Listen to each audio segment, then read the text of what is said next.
আচ্ছা, আপনাদের মনে আছে প্রকাশ্যে দিবালোকে রিক্সা চালককে হাতুড়ি দিয়ে মাথায় বা আঘাত করে কয়েকবার আঘাত করছে, আঘাত করে তার রিক্সাটাকে ছিনতাই করে নিয়ে গেছে। সিসি ক্যামেরায় স্পষ্ট সন্ত্রাসীর ফুটেজ আছে, তাও পুলিশ তাকে গ্রেপ্তার করে নাই। কেন গ্রেপ্তার করে নাই?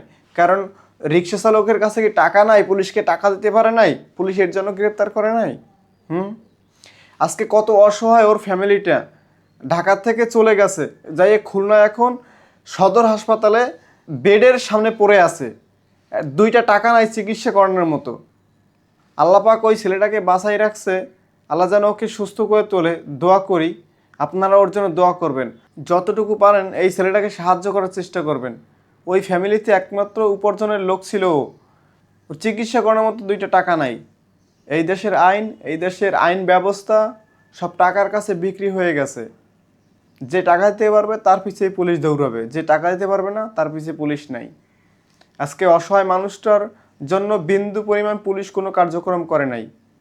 তার রিক্সাটা ছিনতাই করে প্রকাশ্যে দিবালোকে নিয়ে গেছে, মাথায় আঘাত করছে, একের পর এক আঘাত করে প্রকাশ্যে দিবালোকে ছিনতাই করে তার রিক্সাটা নিয়ে গেছে।